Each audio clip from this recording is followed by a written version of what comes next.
Welcome to the All Jammed Up podcast presented to you by Music Never Stopped. Today is Thursday, August 21st, and today on the podcast we have Kyser George. What are you doing, podcast for lot? Yeah. Come be on a lot podcast. Yeah, hell yeah, All Jammed Up. This dude's doing a podcast. If you want to be on some podcast, come give an interview. Hell yeah. All Good morning, fools. Welcome to the All Jammed Up podcast. Today is Thursday, August 21st, and today on the podcast we have maybe my most requested guest so far. I've had people Instagram DM me, I had people message me on Reddit, I had people ask me in person, when are you going to get Kyser George on the podcast? And we've been trying. We had it scheduled in April. I was supposed to go to Greenville and see their show. I had to work. I went to Mountain Music Festival, and we did the interview, and it started raining on us like 15 minutes in. I was supposed to go to Boone this weekend and catch up with him and do it in person, but I had family coming to town, so we just said, you know what, let's just do it virtual, man. Let's just get it out there. And we did it, and it was a pretty awesome interview, man. Kyser is just as good of a dude as he is a picker. We have a great chat about Larry Sparks kind of being his hero. We talk about winning a flat picking championship in North Carolina at the age of 14. And right before that, he says he didn't take guitar seriously until he was 16. We talk about how he learned about the Grateful Dead through John Mayer and so much more, man. It's an absolute great interview. You guys are going to love it.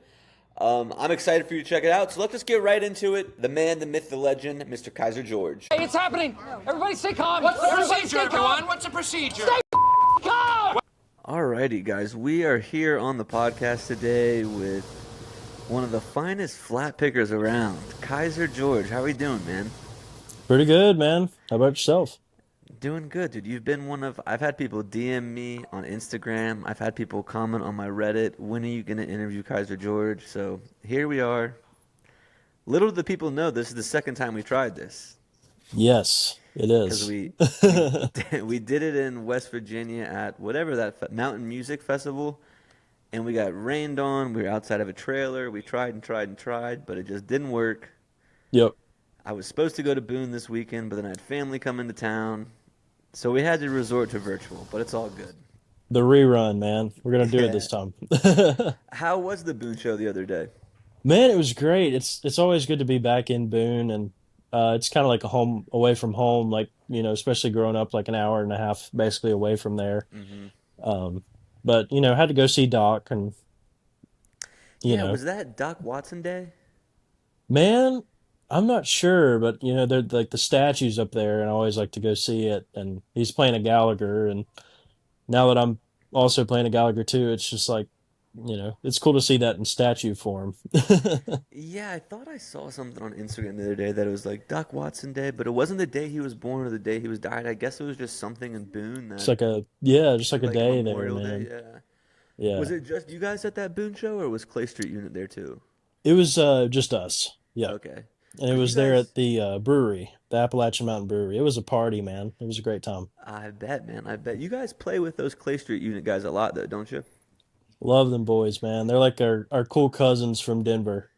Okay, gotcha. Yeah. Nice, man. Well, I wanna everyone's enamored by your flat picking. You're one of the. It seems like kind of you and Luke Black are kind of like the hottest names right now, and the younger bluegrass guys. And I think the story we talked about it a little bit last time, but like the story of how you got to be so good so quick, it seems like, is really interesting to me. So I guess like let's just kind of start like when you first picked up a guitar. Yeah, man. So I'd always kind of been around music thanks to my dad, and my grandmother plays piano too. And my dad started like playing bluegrass a lot in college, and never really like, I guess, took a liking into it until college.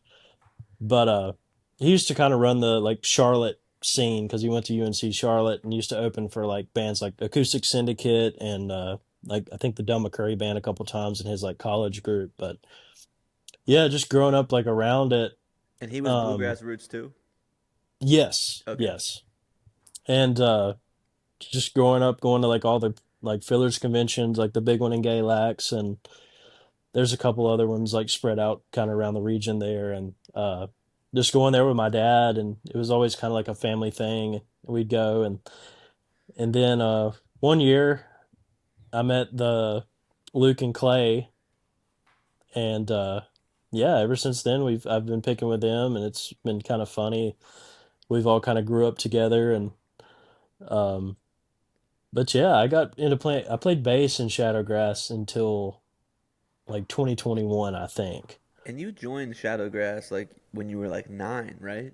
Yes, I was 9, and I think Clay was like 13, and Luke was like 15. We were like, kids. Yeah. Um, but my dad was a bass player, so I naturally took up a Stand-up bass? bass. Yep, Okay. the doghouse, and naturally took into bass, and I started kind of fiddling around with guitar at about like 16 or so, Okay. and How old are you now? I'm 20 now. You're 20 and you didn't start playing acoustic guitar until you were 16. Not like to a point where I wanted to play it out places. Yeah. Okay. Yep. That's crazy. And didn't you, so you were 16, you started playing acoustic, and then in between then and now, like what do you think changed that kind of like leveled you up so quickly? I had a lot of good like mentors, like some local legends who kind of inspired me in a lot of ways, and I got to sit down and jam with like Kenny Smith. He's like one of my biggest guitar heroes, and he showed me some of his hot licks, and then I did like this little tiny camp in Mount Airy with Brian Sutton as a kid. Okay. And at that point I was like too scared to take like a guitar break because like, if I didn't know the song, I'd kind of stand away from it. But Brian really uh encouraged me to take a break even if I didn't know the song. And yeah, basically because of that, like I started really getting serious about it and trying my hand at it. You know what I found out about Brian Sutton today that I didn't know? He used to like play with the Dixie Chicks. Yeah, dude. He Yeah, was like he's one of the OG session cats here in town, man. I didn't know that. Yeah, I'm pretty sure he was just on like Post Malone's big like country record too, and like he's the guy, man. Yeah, that's great. And you grew up like in North Carolina, right? Yes, a Where? little town called Westfield, North Carolina, and it's I guess technically Mount Airy, North Carolina. So Okay, and where is that in relation to like Asheville? it's probably about 2.5 hours east. East. Okay, so kind of like Yep. in between Raleigh and Asheville is kind of where it was. Yeah, it's like I think they call it the Triad area. Okay, Uh, I think I was like 40 minutes from Winston-Salem, if that helps. So gotcha. yeah. So you grew up before your dad, was your family like in the bluegrass scene as well? Uh, Not really. No. My grandpa always loved it. Like, he was a big Jimmy Martin fan. Hmm. And I grew up listening to all that stuff, like Larry Sparks, and my dad honestly got into bluegrass kind of, I guess you could say backwards because he started with Newgrass, which was the Newgrass Revival. That was always his favorite band, and um, but yeah, my family's always loved it. And then my dad got into it, and then not so long after that, it was my turn. Nice, man. They probably got to be stoked to see you two just doing your thing out there. Um, Yeah, how man. how old were you when you won the North Carolina flat picking championship? Let's see, that was about like 2018. So what was that? What would that be? 6 years Gosh, ago? 6 years ago, I guess. I was like, So you won that at 14 before you started getting serious about guitar at 16.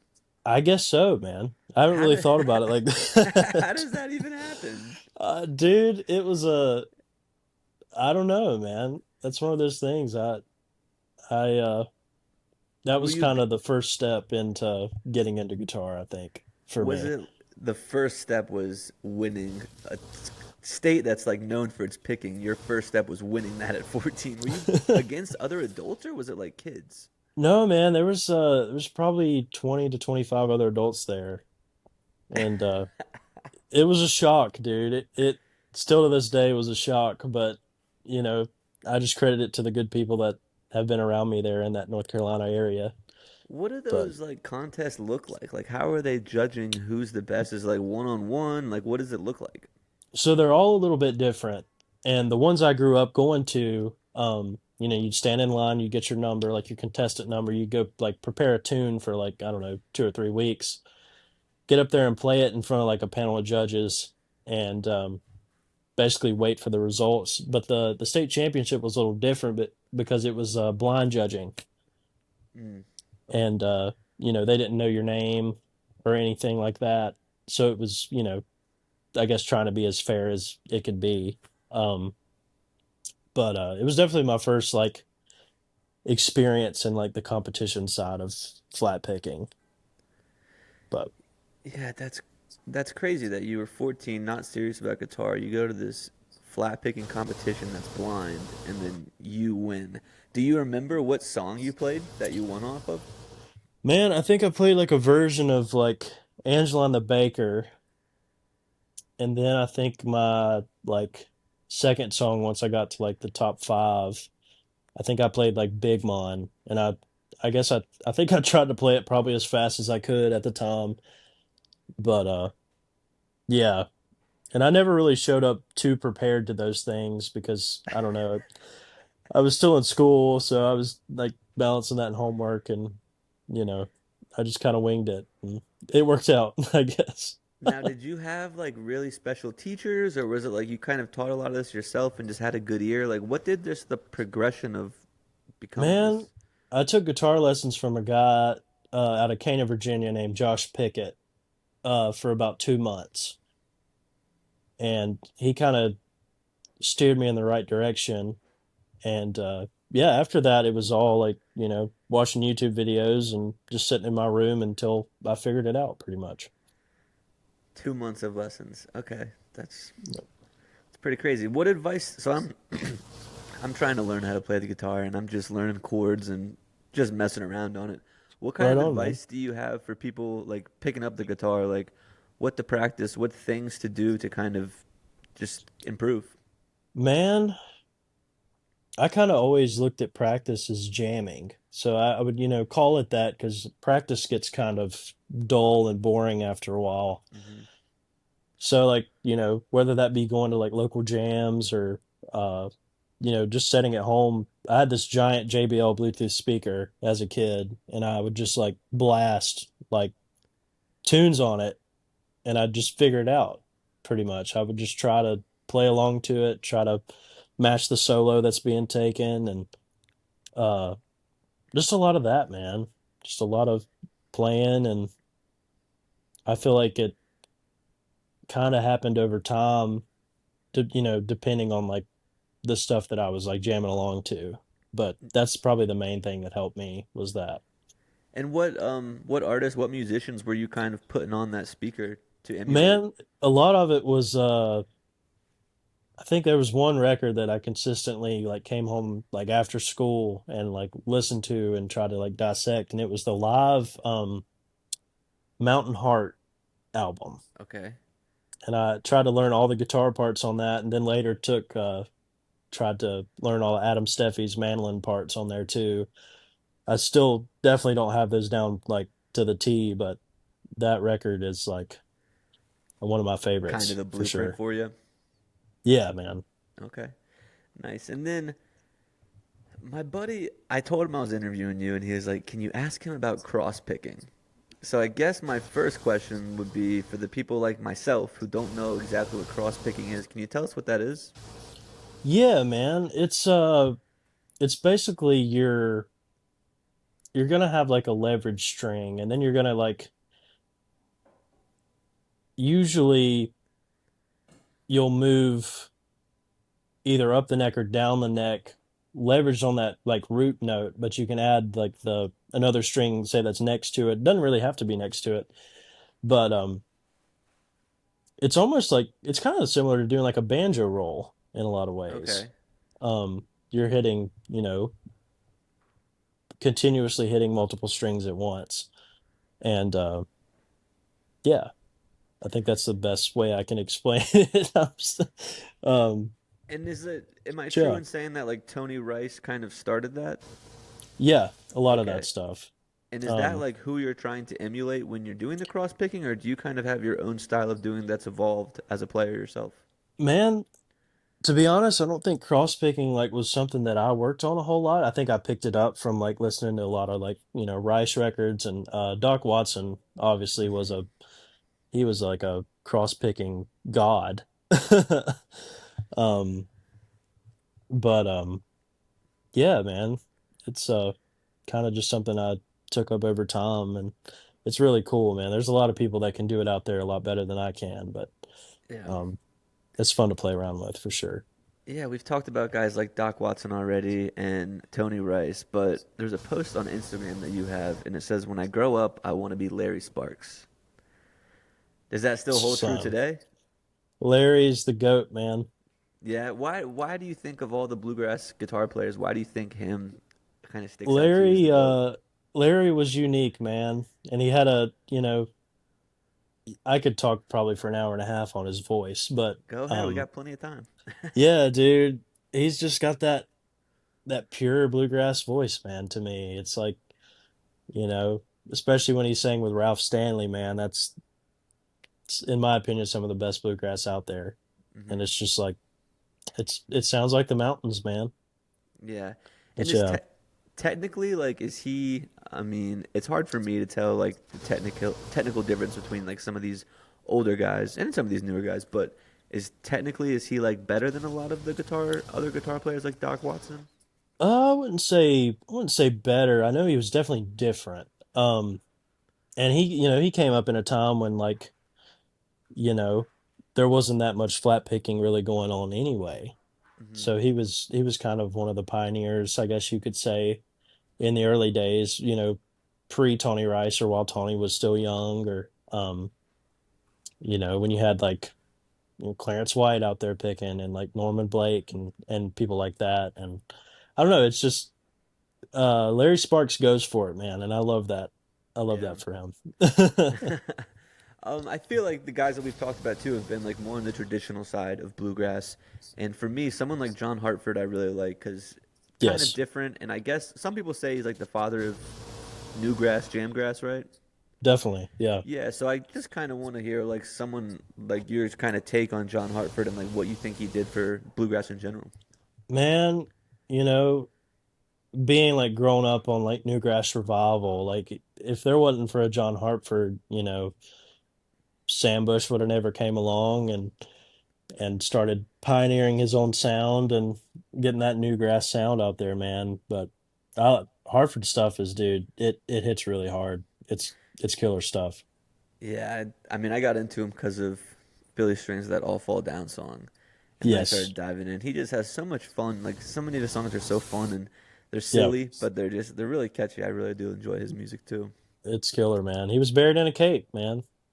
He was what? Yep. He was buried in a cape when he died. Oh, really? Yes. I did not know that. Yep. I think somebody even wrote like a fiddle tune about it. Uh, I don't know that much about it. I think that's true. Don't quote me on it, but I know you guys had a big year, and there's still some big stuff to come too. But I want to talk first about let's go back to last year, I guess, Renewal. Mhm. So you guys played there. I know Billy Strings had to leave early. What was that festival like playing with guys? I guess Billy's band. I don't know if you played with Billy or not, but like Mountain Grass Unit and like those guys being at such a big bluegrass event. So we were there the year before last year. Okay. Yep. So we Billy was there, and we uh played like the first set of the festival, and we had the set in with Billy on the side stage, and then he invited me and Clay up for his closing set Saturday night. So Nice. You guys played the whole that set with was him? we played, I think, the last five songs, which was hilarious because I got like the set list, and I got it like signed by all the guys, and I've got like a kind of shadow box thing in my room, like with the posters and stuff. But yeah, me and Clay kind of derailed the whole last half of his set on Saturday night. Was that one of the first? So if you played there 2 years ago, so you were still what, 18? I think so, 18 or 19. Yeah, at that Okay. point. And was that like one of the first times you've played with somebody like that big of a name? For sure, dude. Um, it was kind of a whirlwind of a, there was a lot of times I had to kind of pinch myself because of how crazy awesome it was. And I'm really thankful for Billy and that whole bonfire entertainment crew for having us out to that, man. It was a blast. Yeah, did you feel like any kind of like did you feel nervous or pressure or you kind of just like let's do what we do? It was a lot of that, man, and tried to kind of like look past the pressure and stuff, which I was kind of shy as a kid and I had like stage fright, which, me being a bass player, I was kind of in the back anyway, and Hmm. I had to kind of deal with that a lot, but I think that was a big turning point for me with that was, just get up there and do you, Yeah. that was a big thing, and yeah, Dealing with the stage, right? I mean, I'm sure now it's not really as much of an issue for it. Maybe it is, I don't know. But is it kind of just like when before the show you're anxious, nervous, but as soon as you're like up there with the guitar, just kind of all just like blacks out, goes away? pretty much, man. It's, you kind of want a little bit of that Hmm. nervousness because you can play into that a lot and,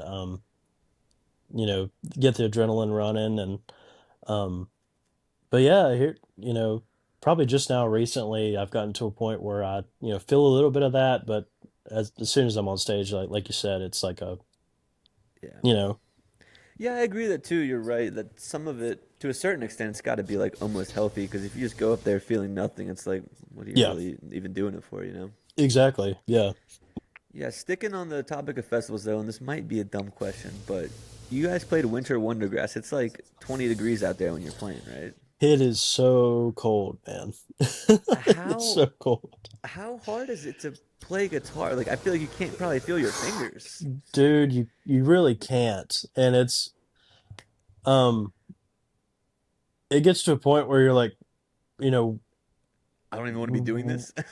it's like why are we here doing this? But man, there's a certain like magic like where it's like, Primal hey, almost. yeah, almost primal, man. You feel like a caveman like out there playing tunes, but dude, it is so much fun. And they do a good job with like some of the side stages have like the heaters and Hmm. we were on the main stage this past year and they had some like heat blowing in, but it was still cold. Don't get me wrong. It was freezing cold, but um man, it's just so fun because everybody's dressed like I don't know, like snowmen, Yeah. just there listening to music. And a couple of years back, there was like some kind of weird like snow like vortex tornado type thing, Snow tornado. which being from North Carolina, the most we would get was like enough to get us out of school for a couple Yeah. days.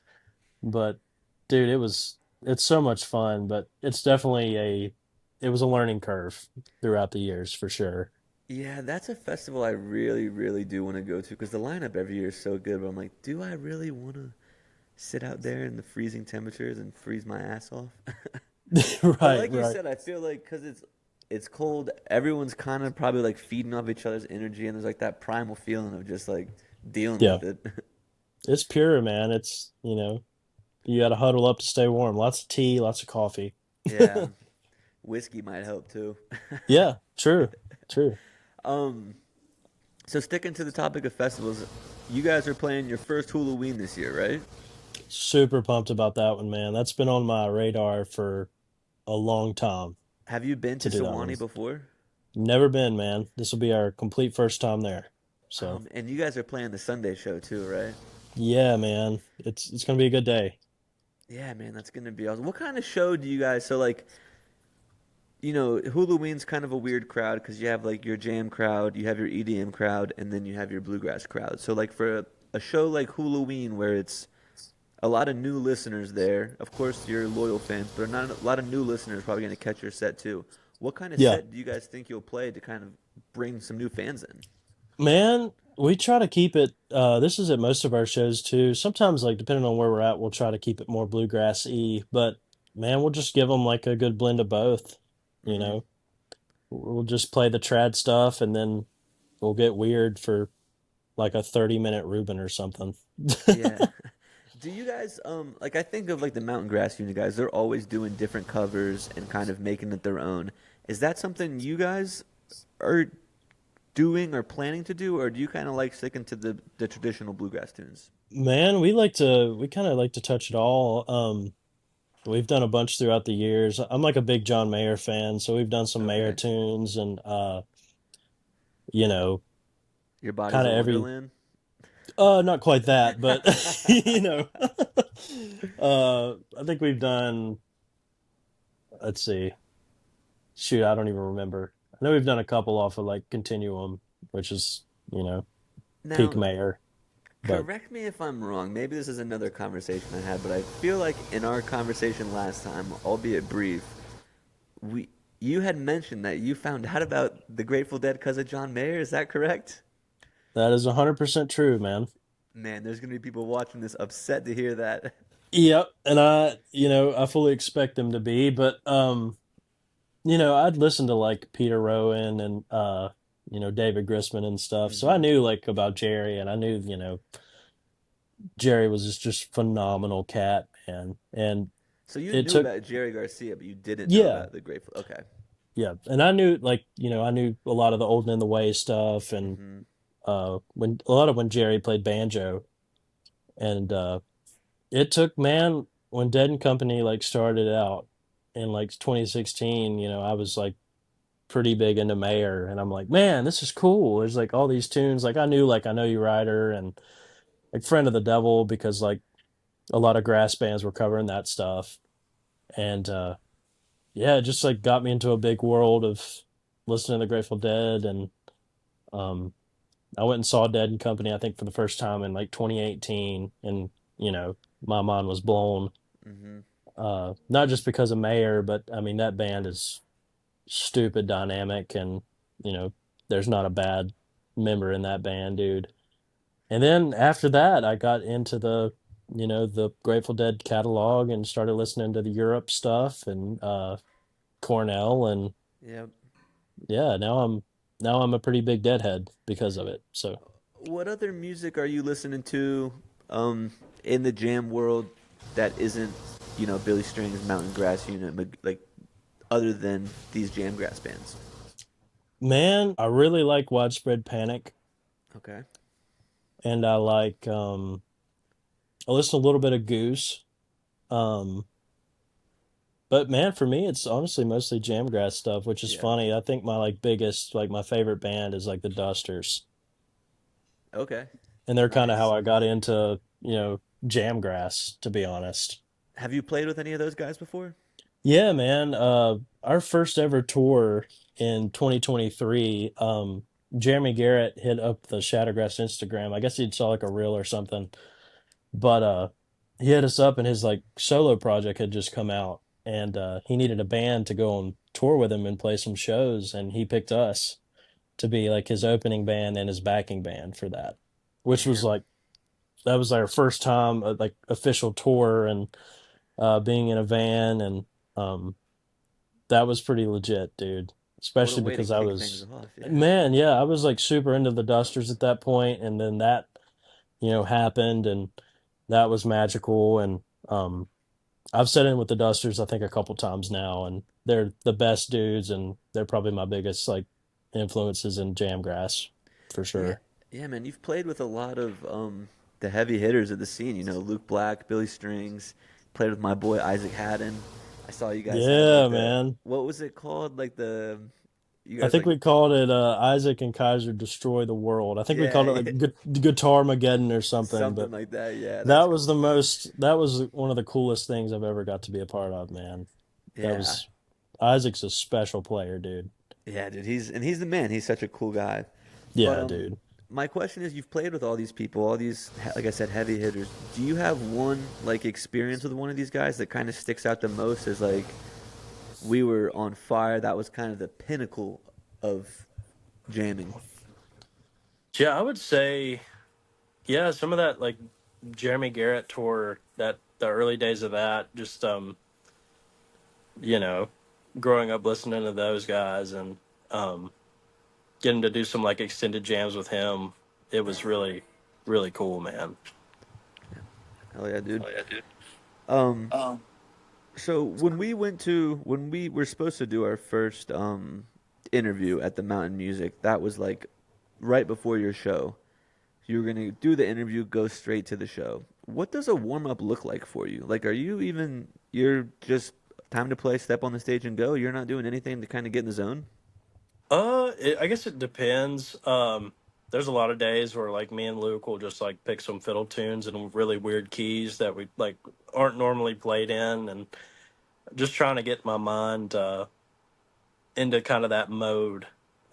I guess you could say. And there are some days where we just like come straight in and go straight up on stage and do it that way. But yeah. Okay. And are you aware of the power stance that you do on stage when you start really getting after it? Man, it's changed throughout the years, and I see videos sometimes, and it's kind of it cringes me out sometimes. But um, I didn't used to like close my eyes and stuff and make all the guitar faces, and that's kind of something that's came along new. But Where does yeah, I that kind of come get from? Does the it just evolve?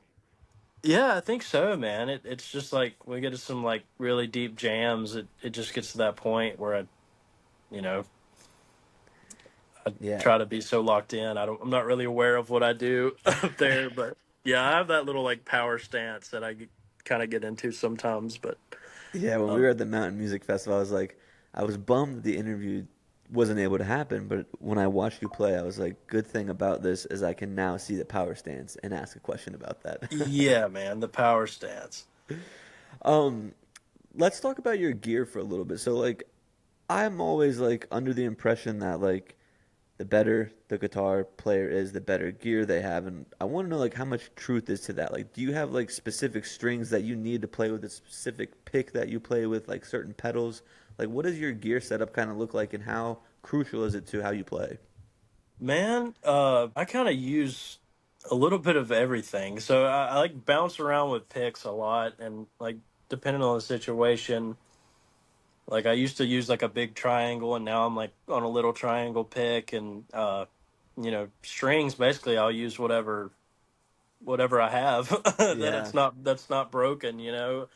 Um, but yeah, man, I just kind of get out there, and I do like I have two Gallaghers now, and that's still been another dream of mine is to be with a awesome company who's building great stuff, and they've been so good to me, and you know, build me all these like special spec models and stuff that, um, yeah, they're just super easy to play and reliable, and they stay in tune really well. And nice. And but what about the pedals? Like, how do you select those? Like, are you like toying around with them a lot before and then trying different ones? And I have like a certain like settings that I'll use. So I've got like basically three pedals that do nothing but like assist with like builds and stuff. hmm And then I've got like my general reverb, and that's about it, man, as far as my okay, rig. Like I've got like three like super weird like space noises, um and I use my reverb a lot just to add a lot of like depth to just the isolated acoustic sound. But other than that, man, yeah, it's a pretty compact little rig. and keeping it To pretty be honest. simple, huh? Yeah, man, pretty straightforward. But Awesome, dude. Well, this is I think my last question that I have for you, and I don't really know if it's much as a question or just how it makes you feel, but I feel like there's a new era of bluegrass, jamgrass, whatever you want to call it, coming out, and like you got guys like Clay Street Unit, Mountain Grass Unit, Shadowgrass, and all these bands have like Mountain Grass has Luke Black, Shadowgrass has you, and there's these guys that are kind of like Luke Black and Drury are Berkeley musicians that are choosing jamgrass. You're a, one of freaking flapping at 16. So like you guys are choosing bluegrass and it's bringing the whole thing up. And like, how does that make you feel to be at the forefront of like this new era of jamgrass? man, it's really awesome to see that because I've always been like a bluegrass fan, and uh, it's kind of all I've known for a hmm long time, and it's just really cool to see, honestly, like bluegrass finally getting like the recognition it deserves, which is like the songs and just, you know, I mean, I think it's probably the first time ever that bluegrass has been in stadiums, which is crazy, man. Yeah. And it's like, you know, it's really awesome to see just the response of it. And I'm just happy to be like a small part of that, man. And we'll keep trucking and keep playing grass to the world, man. Yeah, I want to know too, like maybe I'm sure like what your dad thinks about like you know how I'm sure he's like into the traditional bluegrass, right? And now it's like Yeah, kind of yeah. in this jam grass thing. Is he like kind of scoff his nose at that, or is he like, nah, this is Not good? really. So, yeah, my dad's like a rare example of, since his like first bluegrass experience was with like Newgrass Revival, where he like loves it to go, Mm, into crazy realms. And like his favorite all time band is Rush. okay. So if that tells you anything, Yeah, he's down for the trippy stuff. But I think there's room for both, for sure, I man. agree. Yeah. And it's definitely not something to like. There's some old guys out there like, oh, that ain't no part of nothing or whatever. But uh, That ain't no part of nothing. I think people are coming around to it, and you know, it's a great thing to see it, evolve, and all these bands that are at the forefront of it are doing a really killer job to just, they're all playing old tunes, and I think everybody's keeping their roots, and it's just really cool to see that, it's gotten as big as it's gotten for sure. But Absolutely, man. Well, Kaiser, thanks so much for coming on, dude. I'm thanks for glad we having me, man. finally got to do it, Yeah, and dude. I don't know when I'll see you again, but we'll definitely have to link up at Halloween this October. Definitely, man. We'll party. Alrighty. See you soon, Kaiser. See you, man. Thank you, dude. You just got jammed. Everybody, from that interview with Kaiser George, that one was a long time coming. Yeah, right? It has. I Been in the mean, works for a while, been in conversation for a minute. I talked about it a little bit in the intro, but we were supposed to go to Greenville in April. We were supposed to go. We went to Mountain Music Festival, got rained on, and I was supposed to go to Boone this weekend, but then family was in town, so we just said, "Fuck it, let's just do it virtually." And I do think like sometimes like interviewing someone a second time, because I've done it now a couple of times where like we started and then we didn't have enough time or like whatever it might be. Sometimes I do feel like doing a second interview. It's kind of like, oh, I know what's gonna excite him to bring up. Let's do it. So I think it really worked out, and I hope everybody was happy with it. Yeah, no, it sounded like it was a really cool one. I haven't listened through to it yet as we're filming this, but I heard your side of the conversation at least. Yeah, because we did it Tuesday, and this is out on Thursday. But we're finally ahead a little bit. We finally got a couple ahead. We've been We've caught scrambling up. the past couple weeks. We've got a schedule down. We got a couple weeks planned. And some good ones. And some good ones. And thank God they're all coming locally. God bless Asheville. Yeah. I mean, a good amount of them. Yeah, we'll still do Natalie Brooke sooner or later virtually, but Yeah. that was, again, just technical difficulties. Yeah, and I agree, especially the pre-show ones where it was going to be with Natalie, a pre-show. Those are hard. And there was hella people in the group. When I did it with Jake, we were there early enough, so it was just him and I. Yeah. But with Natalie, it was like, as soon as we Everyone. finished, Natalie was going on stage. So it was like, there was hella people like in the green room Yeah, making a ruckus. yeah. Speaking of raucous, one of my topics for today, and it's a funny one for myself. I'm a bit questioned on where I need to stand.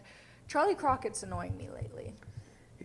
Yeah. I feel like he has always been the kind of person that, like, pushes authenticity, but I feel like when you push authenticity to a point, Of not it being authentic. stops feeling authentic. And I feel like that is the vibe I'm getting at the moment. He's posting things and, like, calling out singers. Like, he called out Morgan Wallen. He didn't call out Beyonce, but he was, like, backing Beyonce. I'm like, where Yeah. are you involved? He thinks he's Jesse Wells. Okay, I have a little gripe with Jesse Wells. Hold on, before we get into that, though. But do you know what I mean by that? Because, like, Yes. Jesse Will, I feel like he is authentic. He keeps dropping music. He doesn't say anything about it. He just does his job. Charlie Crockett's like, oh, guess what I do all the time? I'm so good at releasing albums, which his music's good. I like his Also, music. Charlie Crockett has claimed himself to be in the Americana genre. And then he made a post the other day and he's like, and they call me Americana. You called yourself that. We are calling you that because that is what you coined yourself as. Outlaw country, Americana, Western, whatever you want to claim it, those are claims you made, sir. I like That's your Charlie's guy. music. That's your I like guy. Charlie's Yeah. music. I'm a big proponent for Charlie Crockett. We got to get something figured out. Yeah. I think we got to turn down the hostility. Yeah, it seems like he's like an athlete that has a chip on it. Like he didn't get drafted in the Yes. first round or something. Yeah. He's like mad. He's like, I gotta prove my point. It's like, dude, it's not like, I feel like that's a weird thing, and you don't see it a lot. But like when people make music like a competition, Yes. like yeah. that's always a weird thing to. I guess like you want to be better than. I guess you're. But I don't think it should be. Though. Him calling out Morgan Wallen directly. How is Morgan Wallen your competition? You are two completely different styles of music, and I agree. I don't fuck with the country music that's like dubbed over trap music. Yeah. I agree. That's like his whole thing. He's like, you guys are praising country music that is just put over trap beats.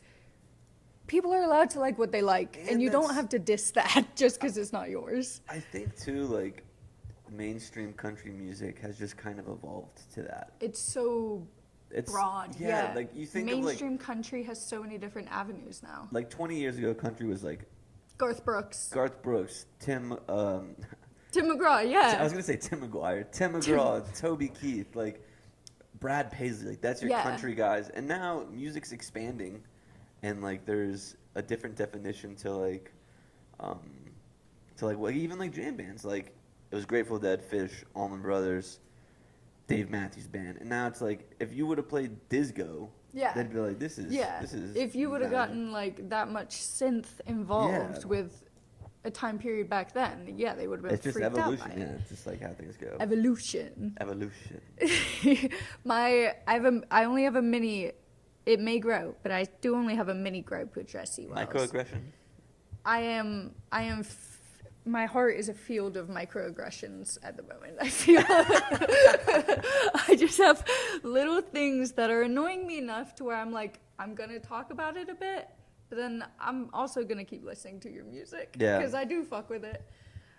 I'm annoyed that Jesse Wells went on the Rogan podcast. What do you want to become on the All Jammed Up podcast? Yes. First off, yes. That's it. But I don't know much about Joe Rogan. And so I feel like he is a very fluid person. I just think it's weird that that's your first, That's like, big. I think that's like I'm just mad he never got back to us, I guess. That's what I'm mad about. I mean, support the little man. That's what you You're could singing say. about the little man. Support the little man. You're jumping straight to Rogan? But if you get a chance to be on Rogan, like, I mean, yeah, I wouldn't pass it up I did either. see a comment on that post, like where Joe Rogan made the post about having Jesse Wells on, and someone was like, Jesse Wells is who Oliver Anthony thinks he is. Oh, Oliver Anthony's hurt. Let the boy be hurt. I like Jesse Wells, though. And if he wants to come on the podcast, it's still open. You can still come on the Come podcast. on, I just support the little guys, support the little creators. So I guess it's not a gripe. I wanted him to be on ours first. Me too. I want him on too. That would definitely be our biggest guest. You would think so? Yeah. At the moment, he had a very quick shot up. Yeah, and we did try to get on him pretty early. Yeah, we made that post with Kid watching him. Yeah. Yeah, we did try early, and man. Sometimes it's like I'll have certain people that just reply to me so quickly and so happy to do it, and then like Jesse Wells isn't counting this because he's obviously very big. But Yeah, like, he got there are people that aren't that big. They're just like, well, read my thing and not reply. And I'm like, you At can at least least be. If you don't want to acknowledge. do it, I get it. But like, at least just be like, hey man, that's not for me. Like the dude Jesse, Billy Stream's photographer. Yeah. I asked him and he was like, hey man, I really appreciate it, but like I don't think I would be good on a podcast. Yeah. And I appreciate Sick. that. I yeah. love that. Thank you. Like I'm still a person. You can at least get back to me. Yeah, I think people forget about that. There's always a person behind the name. It's like we're both going through like job applications at the moment. It's the same thing there. At least send me an email. If you don't like me, if you don't like the shoes I'm wearing, at least tell me. I know, yeah, I was bummed about my interview today. Well, it's only But it was a reschedule. reschedule. It was a reschedule, yeah. Yeah, you never know what's going on behind the scenes there. I still got my fingers crossed for that one. Yeah, he said he had a project to finish today, so. That's what's fun about Close Corner, guys, is we usually do this right after we see each other for the first time today. So we're really just catching up. Yeah, it is nice. What else do you got for us? I have listened to most of, probably like 3 songs to the end. I don't need to listen more. The new Goose album, Chain Your Dragon.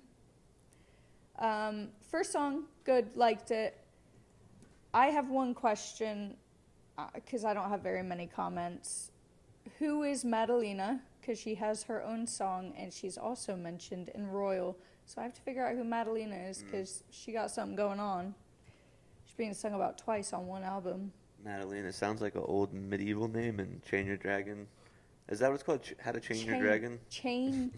How to Chain Your Dragon. Chain Your Dragon, but your is Y-E-R. I do I haven't listened to it at all yet, but I do like that they didn't like talk about it, and they just quiet release. they released it on like Jimmy Fallon, I think. I did see. So I saw that they had played on Jimmy Fallon. Oh, Nick Schulter's releasing a new album October 31st. Ah, that's so soon. See, I like when people like what Goose did, like they don't no hype up to it, just like. Oh, I am Here at it the is. end. I did listen to all of them, so I can at least say that. Nice. I don't have very many comments. No notes. I really liked the Everything album Must they Go. put. Is that what it's called? Everything Must Go. Is that what it's called? I think so. The album they put out literally like 2 months ago Yeah. that I did a whole review on. I liked that one. I think I'm narrowing down my opinions on Goose. I believe Rick is such a good singer that I don't listen to the jams because I'm so focused. I don't listen to the instruments because I do focus on his singing. I'm the kind of person when I listen to a song, I like to listen to the words. That like gets me more. Isn't the jamming not when he's singing? So can't you listen to the I jamming? didn't feel like there was much time jamming on this. Again, I've only listened it through once on my way to and from work. I've said this on the podcast before too, but I think that's what makes Goose's studio stuff so good. Is I'm not the biggest fan of their jammings. I don't think that it takes you anywhere all the time. Mm-hmm. So I think that their studio stuff is pretty good. Typically better than most jam band studio stuff, honestly. Yeah. But I haven't listened to this one, so and God forbid the people in I know, guys. Goose fans I come just for me, got dude. through the last one. I give an opinion, and the Goose people are like, "You're a Goose hater." No, we are not Goose haters. We're allowed to form opinions. I feel like all those men are probably very nice. Yeah, I fuck with Cotter. Cotter He's was cool. fucking really nice. I would yeah. love to interview Rick. I think I have tons of questions for that guy. Yeah. Yeah, we still want you on, guys. Yeah. It's nothing personal. No, I think they're fine. Nothing about the people. It is just about the Now, music. if they give me another snoozer at Halloween this year, it might become personal. I will say that will be your last. That's your last shot with us. You have got your. How many sets are they playing? 2. 2, yeah. You got 2 chances. They two will. more chances. They will too. You gotta cast that rod. You gotta fucking They reel will that do it. reel. I believe in them. And you gotta get me. I gotta be Mild Life vibes out at the Goose show. You gotta get me dancing. I think that Goose is gonna just like get away from being like super jammy and just be like a But that's alternative rock band. I don't know if it's just because I don't pay much attention to their jams. I felt like that album wasn't very jammy at all. Actually, let's look. There were 12 songs on it. Hour and 27 minutes. Okay. 80 minutes, 87. Yeah, that's pretty good. It's like Yeah. 7 minutes a song. 7 minutes a song. That's pretty good. That's Yeah. enough time for jams in there. Yeah, I'll have to listen to it and come back next week on Chloe's Corner. Nice. Review We'll it. do a recap. I'll do a re-listen. I'll try to focus more on the instruments. I got like 3 songs to the end of the album, and I was like, maybe I just need to tune out Rick's voice and just dial in on the instruments. So I did that for the last 3, and I only listened to like 20 seconds of the last one, so really 2 songs. But we'll see. I'll do another review of it. We'll see. How about Disco Friday? Disco Friday was so fun. Yeah, I really like What them. was that song they did? That fire one. Feeling hella good, so I just keep on dancing. That was sick. They played that Orbital song, which is, I'm pretty certain that's an original. That one's a banger too.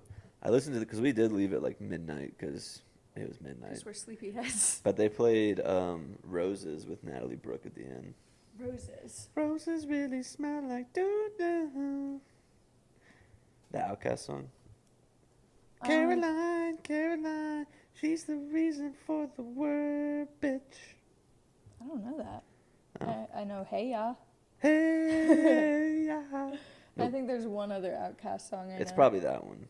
No, it's not, because none of that was familiar. If you heard it, you'd probably know it. What was that one song I did that to? What are the lyrics of that song? Corina. Yeah. What are the lyrics of Karina? What song did I just say? Outcast, Roses. Roses.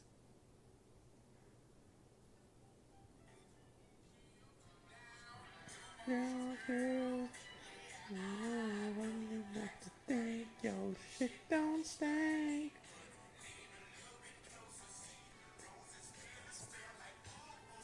Yeah, okay. I have heard that song. Didn't know it was real. I thought it was a gag.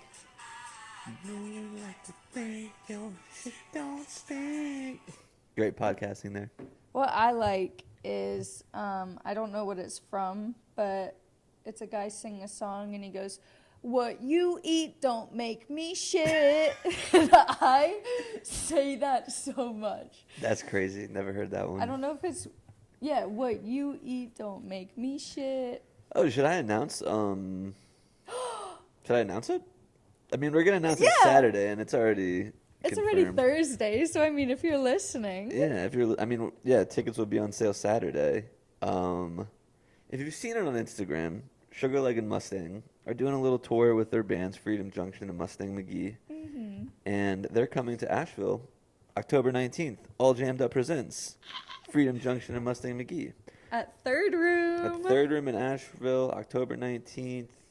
We got a cool poster that I made that'll be going out Saturday. It'll be announced. So if you're in Asheville, tickets are cheap. $25 to see those guys. $25. You get to see Freedom Junction. You get to see Mustang McGee. You get to see them jam together. And who knows? Maybe some Asheville guys might sit in. Maybe not. I don't know. We haven't seen either of their bands, but just with how often we've seen Cosmic Country, those are two fucking powerful players. I Yeah. am so excited. Mustang's for such a that. good singer too.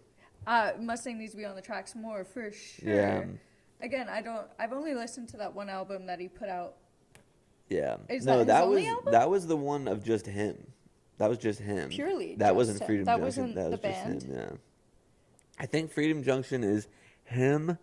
I believe Mustang plays in it. Noah, who was the original drummer in Cosmic Country, and then interesting. somebody else, or maybe just them I three. think there's 3 solids and Mustang plays with them. Okay, maybe quite a you're right. lot. Maybe you're right. I So yeah, think- it's Noah, Sugar, Mustang sometimes, and I don't know who the other Someone one is. else. We'll figure out who the name is. But that is going to be so sick. And Third Room is such a cool venue. I feel like that's going to be the perfect place for them to play that kind of show. Also, the biggest news is today, Thursday, as you guys are listening to this, 2 weeks from NFL kickoff. Dude, he has been counting I might have down. to add on Mondays like a little gambling segment at the end of the show. Or like a Clint's Picks. Yeah, I might do that. Picks. That's fun. Because we're in a fantasy league. We can discuss I could do our it fantasy. Thursday. I could give my picks Thursday afternoon. We And talk review about on it Monday? Monday. Turn this to an all jammed up music, sports, gambling podcast. How If you're could listening and you'd be interested in that, let me know. All jammed up in the past. My bank account's gonna be all jammed up. Depends on which I way. did good last year. I did really well last year. I did terrible. I did really good my first year. I started tracking my picks at like halfway through the season. I think I was like 63 and 30. That's crazy. Yeah, I did good last year. Yeah, and you did start doing that quite a ways through it. Hmm. Yeah. Did you start it during playoffs? No, I started in the regular season. In the regular Yeah. season? I started it in like November, I think. That's a fun idea too, though. Because you never know. You remember how fucking into sports Brian Roy was that we just had no clue? That Yeah, man that's is like true. a historian. You never know. You could get some people talking about the sports on here. Yeah, it might bring some new listeners in. Maybe we'll try it. He's excited about football season. Well, I love my thing is soccer season started this past weekend, and I love watching Arsenal play. The rest, I like to watch the big games, but I'm really just getting to Arsenal. But for football, Everything game, is fun. And I got YouTube TV NFL Sunday tickets, so I can watch every single game. I'm so excited. Football is one I've learned to get into. I'm a secret competitive person. I don't like to become competitive because it can spoil my mood. Football is like, I think the reason football, like, you've never watched football before until we started dating, really. And I think, Well, I was betting before. yeah, but Right. just like, one-offs here and there. Yeah. But like, I think the reason football works so well is because like, it's almost like a show. Like once a week, this is gonna be on. You know what games matter. You know who doesn't like who. You know who's trying to get the MVP. Like, it's not like basketball's every day, all day. Only a few games matter. Boring. There's so many games. Football, you have like only 17 games. It's important to win. Like if you lose a game, you could be out. So it's kind of like each like week is a new episode of what happened in the NFL. And I guess I am quite a routine creature. You always know when the games are going to be on. And like that time of, because like in the summer you can't have a routine like that because you're so busy with shit. But And like, you don't want to hole up inside in the summer. but fall, winter, yeah. Especially like last season was my favorite football season because we were back here and not in fucking Florida. It's totally different. Yeah, completely different vibe. Except you can't just go to Bucks games whenever you want, which was nice. But I think we're And- gonna hit like 3 games this year. Yeah, we're still thinking Orleans? about New Orleans, right? We'll go to Carolina, Yes. maybe Atlanta, Yeah. and then that's maybe close. one for Tampa too. Yeah. Oh, yeah. Because we could drive to Atlanta's 4 hours away. Carolina's 2 hours away. If we do New Orleans after Billy, Yeah. Could That'll be happen. like 6 hours. it could happen. Busy end of the year for the fellas. I'm excited. So are we I doing was- Mexican for dinner?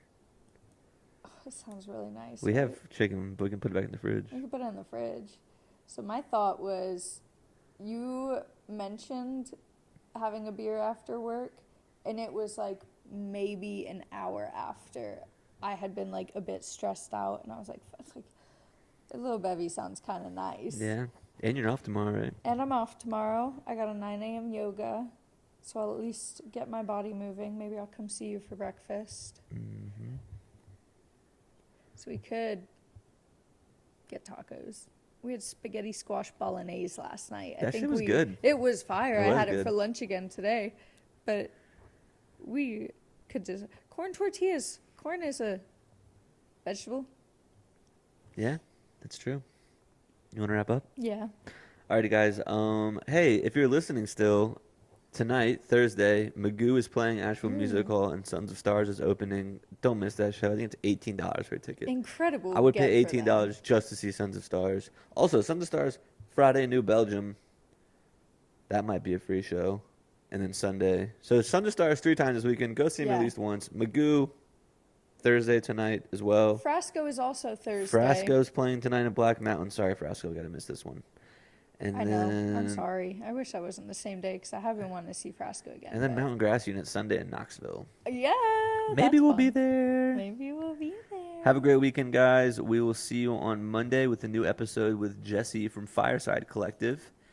And remember, wherever you are right now is exactly where you're supposed to be.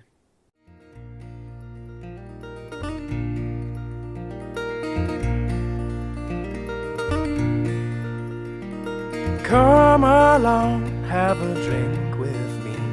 We can talk about the world and how the world is turned so slow. Day and night I found cars they drive and planes they fly. I look into the sun and the sky, you're so bright. It's you that I have found. Oh, and I know there's not much longer now. or if the world would just slow down.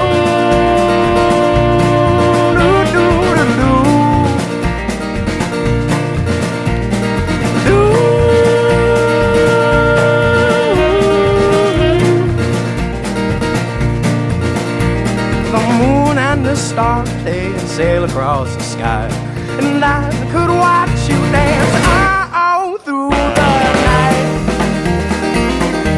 When the rhythm is right, oh, and I know the sun is rising now. Or if the world would just slow down.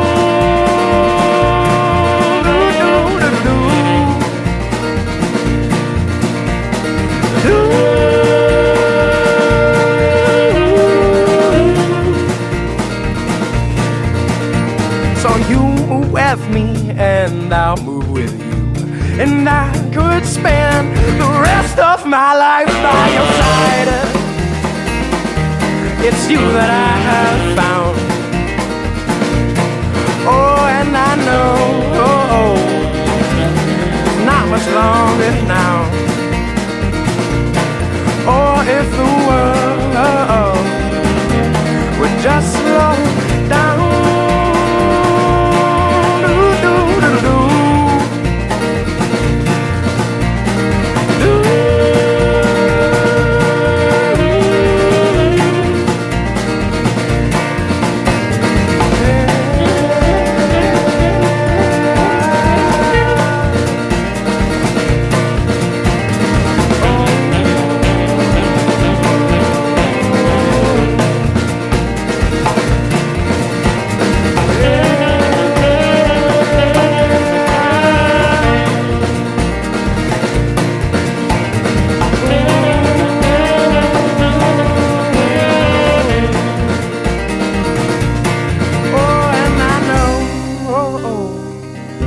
There's not much longer now. Or if the world would just slow down.